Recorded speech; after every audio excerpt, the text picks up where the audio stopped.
வாழை வழக்கமா ஜாதியை பத்தியே வச்சு எடுக்கிற மாதிரி செல்வராஜுக்கு இதுலயும் அப்படிதான் பண்ணிருப்பான்னு நினைச்சு பார்த்தா படம் அப்படியே மாறுது. ஒரு உண்மை சம்பவத்தை மையமா வச்சு இதை எடுத்திருக்கேன்னு சொல்றாங்க. இந்த அளவுக்கு உண்மையான சம்பவம் நடந்திருக்குமான்னு ஆச்சரியப்படுற அளவுக்கு அந்த படம் இருக்கு. வலிங்க செம்ம பெயின். ஃப்ரேம்ல லாஸ்ட் ஃப்ரேம் செதுக்கிருக்கா பெயின் ஈஸ்வர் கேமரா. அப்பா சார் எங்க சார் இருந்தீங்க எத்தனை நாள்? இந்த மாதிரி ஒரு படமா? நீங்க என்ன சொல்றது, ஏரியல் ஷாட்டா இருக்கட்டும், அப்பா அப்பா அந்த வாழைத்தோட்டத்தை ஹெலிகாப்டர்ல தூக்கிருப்பாப்ல அப்படியே பதற வை. வாழைத்தாறு 20 தடவை வாழைத்தாறு தூக்கி நடக்கிறாங்க.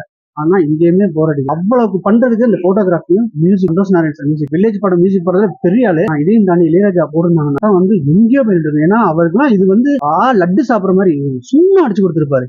ஏன்னா மாரிசல் எக்ஸ்பீரியன்ஸ் இல்லைன்னு சொல்லிட்டு அவர் அப்ரோச் பண்ணலையா என்னன்னு சரியா தெரியல. ஏன்னா ஏறமான வச்சுலாம் வேலை வாங்கணும். இதுவே நல்லா தான் இருக்கு, இன்னும் நல்லா பண்ணிருப்பாங்க. படம் அழுகாம வெளியே வரும்போது லாஸ்ட் 25 இன்னும் கண்ணுக்குள்ளேயே நிக்குது. சரியான ஹார்ட் பெயின்ஃபுல். அந்த பையன் அவனை சொல்றதா, அம்மா கேரக்டர்ல நடிச்சவங்க சொல்றதா, அக்கா கேரக்டர்ல இருக்க திவ்யா துரைசாமி சொல்றதா, யார சொல்றது, இப்படி ஒரு எமோஷன் கண்ட்ரோலே பண்ண முடியல. என்ன சொல்றது, இண்டூசியை கீழே போட்டா கூட சத்தம் இந்த மாதிரி தேட்டர்ல ரொம்ப நாளைக்கு அப்புறம் பயங்கரமான எமோஷன் கண்ட்ரோல் பண்ண முடியாத ஒரு படம். இப்ப நினைச்சாலுமே பயங்கர ஹார்ட் பெயினா இருக்கு. யாரும் அசால்ட்டாலும் சிரிச்சுக்கலாம் வர முடியாது. சில பேருக்கு பிடிக்காது. பல காரணங்கள். ஒரு அருமையான ரொம்ப அமைதியா பார்த்துட்டு வரலாம். மலையாள படத்தை ஊட்டிக்குள்ள உட்காந்து மணிக்கணக்கில் பார்க்கணும்.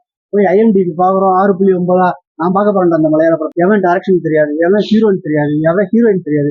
இதெல்லாம் பாக்குற அவங்களுக்கு நமக்கு எம்எல்ஏ ஒரு படம் இருக்குடா பாடுறா வாழை. இந்த மாதிரி வாழ்வியல் படம் நேச்சுரலா நீங்க போயிருக்கீங்க அந்த இடத்துக்கு? வாழை கண்டிப்பா போயிருக்கு. வாழைத்தோப்புலாம் பார்த்திருக்கோம். எங்களுக்கே ஒரு ஃபார்ம் ஹவுஸ் இருக்கு, வாழைத்தோப்புலாம் இருக்குது. இதெல்லாம் நடந்திருக்குமாங்கிறது ரொம்ப ஆச்சரியமான விஷயம். காலத்துல நடந்தது உண்மை சம்பவம்னு சொல்றாங்க. இது ஹெல்ப் பண்ணவங்க எல்லாம் நிறைய பேர் இருக்காங்க. வேற மாதிரி பீப்புள்ஸ் எல்லாம் ஹெல்ப் பண்ணிருக்காங்க. அதெல்லாம் அவர் காமிக்கல.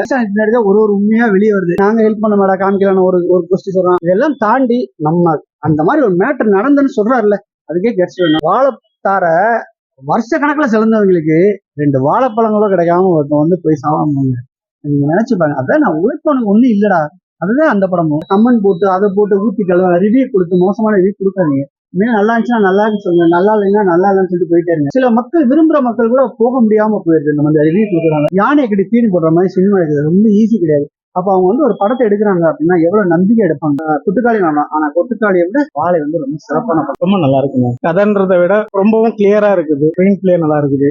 மியூசிக், அதுல நடிச்சிருக்க கேரக்டர்ஸ், மாரிசெல்வராஜ் வாழ்வியல் மாரி இருக்குது. ரொம்ப நல்லா. யாருமே ஏந்து வரவே முடியல. ஆக்சுவலா அது ஒரு பயோபிக் தானே இருக்காங்க. இப்போ பயோபிக் தான் போட்டிருக்காங்க. எப்படி சொல்றது அப்படின்னா காமெடிகள் இருக்கு, நகைச்சுவையும் போகுது. அதுல ஒரு காதல் இருக்கு, வில்லேஜுக்கு கலந்த லவ் அதுல இருக்கு. அதையும் நல்லா கிளியரா காமிச்சிருக்காங்க. நீங்க இந்த வாழைத்தோப்பு நேர்லயே பாத்துருக்கீங்களா? நான் பாத்துருக்கேன். இந்த மாதிரி நேர்ல வில்லேஜோட கலெக்ட். நானும் ஒரு வில்லேஜ் தான் ஆக்சுவலி. நான் வில்லேஜ் நேர்ல பாத்திருக்கீங்களா? பசங்க தூக்கிட்டு போறது கொள்றது இந்த மாதிரி நேர்ல பாத்திருக்கேன். அதான் வாழை தூக்கிட்டு போறது பாத்திருக்கேன். அந்த சூழல் நான் வளரலனாலும் அந்த வில்லேஜ் சூழல்ல வளர்ந்துருக்கேன். அந்த பசங்க குளிக்கிறதுல இருந்து அவங்க போட்டுட்டு போற அந்த ட்ரெஸ் ஒயிட் கலரு, அந்த ட்ரெஸ் எல்லாம் நாங்களும் போட்டுட்டு போயிருக்கோம்.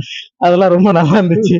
அந்த ஸ்கூல்ல இருக்கிற கிரஷ், அத டீச்சரை அதை ரொம்ப சூப்பரா காமிச்சிருந்தாங்க. கடைசியா அம்மாவா பாக்குற அக்காவா பாக்குற அப்படின்ற ஒரு பார்வை புனிதமா இருந்துச்சு. அதுல இந்த 2 பசங்களை ரொம்ப லூட்டி பண்ற மாதிரி சொல்லியிருந்தாங்கன்னா அந்த மாதிரி இல்ல.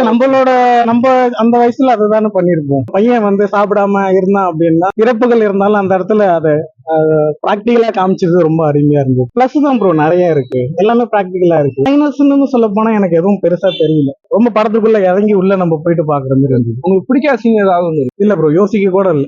யோசிச்சு பார்க்க கூட எதுவுமே பிடிக்காத சீன் எதுவுமே இல்ல. ரொம்ப பிடிச்ச சீன் ஏதாவது? கடைசியா அந்த பையன் அந்த வாழைப்பழத்துக்காக போயிட்டு இருக்கான் இல்லையா, அவன் அதே தொழில் தான் பண்ணிட்டு இருக்கான். தூக்கிட்டு போறான்.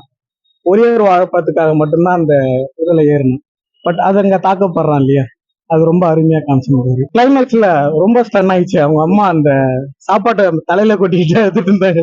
அது ரொம்ப அருமையா இருந்துச்சு. இனிமேலுக்கு எடுக்கவே முடியாதுன்ற மாதிரி ஒரு சூப்பர் மூவின்றதை விட வாழ்வியல், ஆமா அப்படி சொல்லலாம். நல்லா இருந்துச்சு. ரொம்ப நாளாச்சு ப்ரோ இந்த மாதிரி படங்கள் பார்த்து தாக்கம் ஏற்பட்ட படங்கள் ரொம்ப நாளாச்சு. கமர்ஷியலா மூவி போறதை விட இந்த மாதிரி மூவி ரொம்ப நாள். ஒரு 3 மணி நேரம் நம்மளோட வாழ்வியல்ல போயிட்டு படத்துல போயிட்டு செலவிடுறோம். அது இது மாதிரி படத்துக்கு நம்ம செலவு பண்ணுவோம்.